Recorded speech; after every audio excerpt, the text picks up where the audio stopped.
Flametail is a 6-star vanguard who I used to like before I got her way too many times. But this is not what we are here for today. We are here to look at Flametail as a character.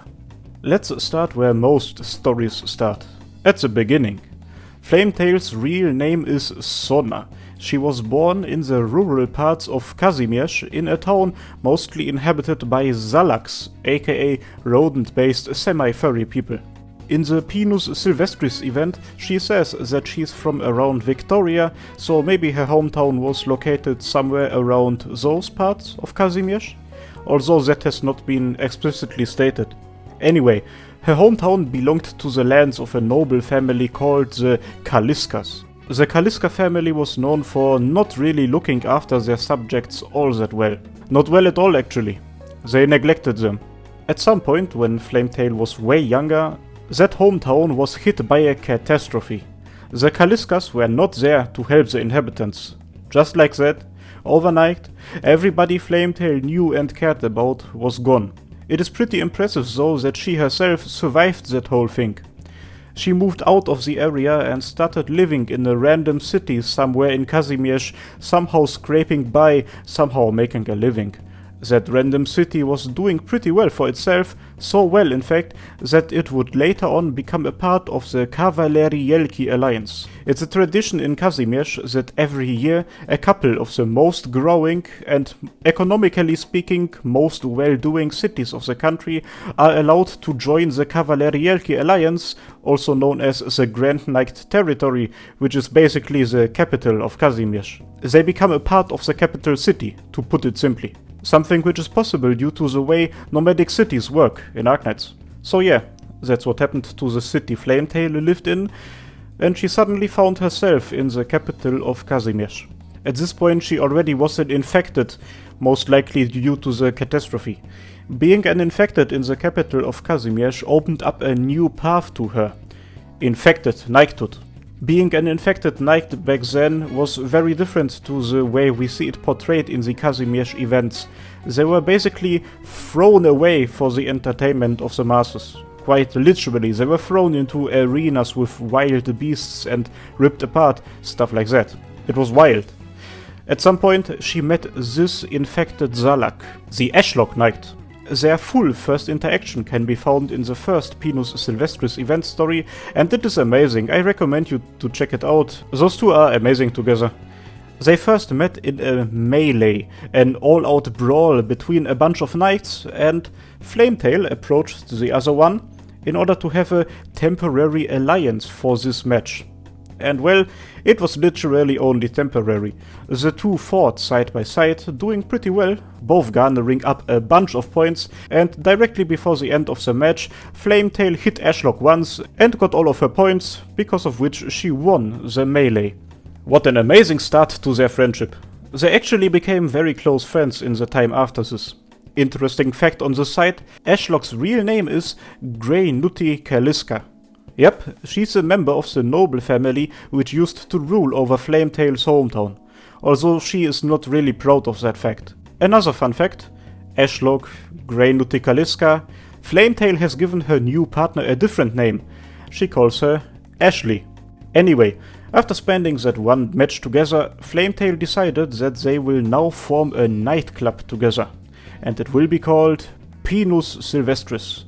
The Pinus Sylvestris event is named after that nightclub, by the way.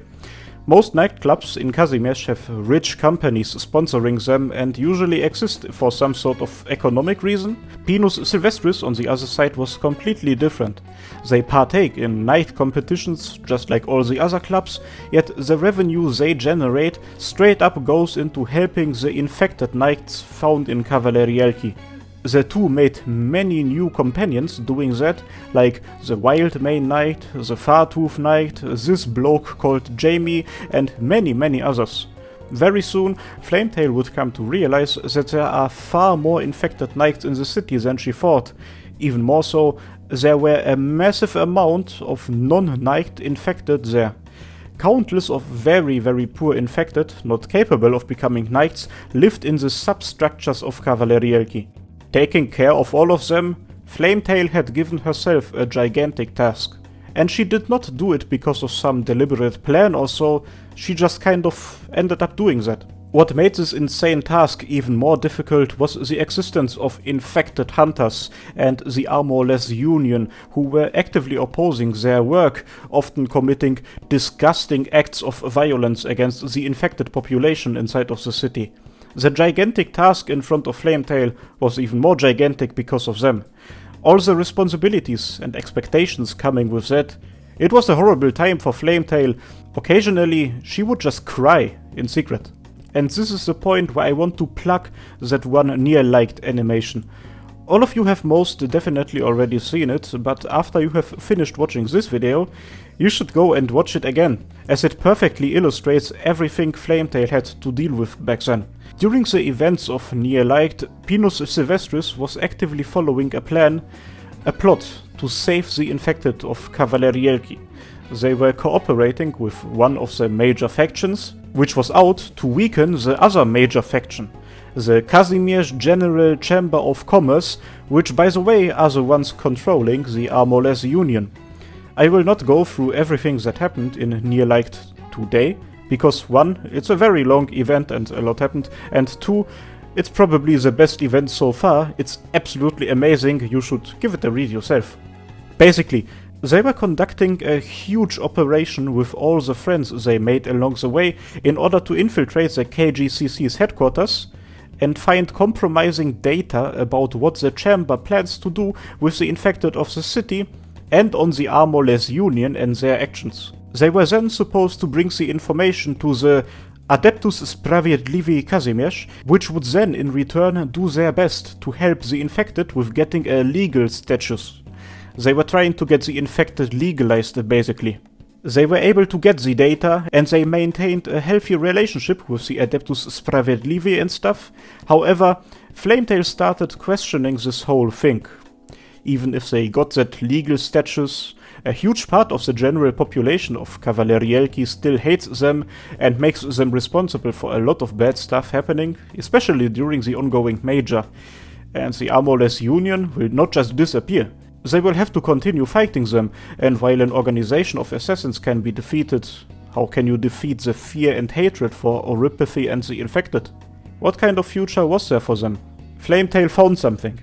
At this point, Rhodes Island was very active in QaiserMLG, both with treating the infected and with influencing the behind-the-scenes struggles of the big factions.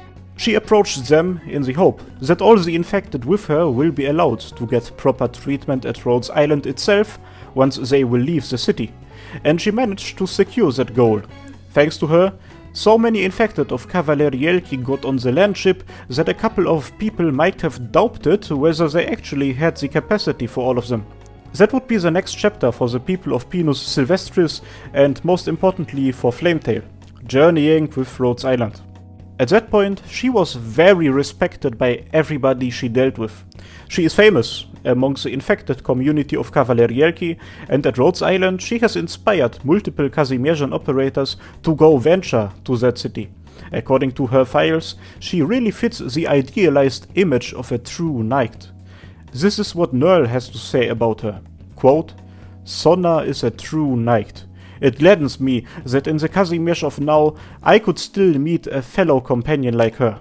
But she is not only respected, people also just generally speaking like her. Her smile, her positive attitude and her mad energy when approaching, well, everything, make her very likable to most of Rhodes Island. There's another side to her as well though.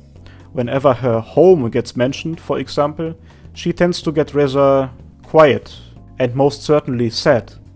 Despite everything she's been through and despite everything she has accomplished, she's still just an ordinary girl who got robbed of having a regular life by a catastrophe, by Oripathy and everything that came with that.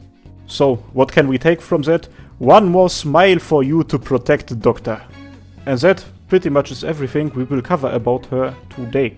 The only thing that's left for me today is to thank my wonderful channel supporters and operators and my amazing channel commanders Ankoku, Azriel, Carousel Eva, Chris, Daniel Henriquez, Demoboy125, Erwin Heckler, Eisel, Gabes on Frames, Jimshot First, Longo, LWKY, Neo, Written, and Zephyrinix. Thanks a lot for your support, guys, and to you, thanks for watching, and I hope that I will see you next time. Cheers!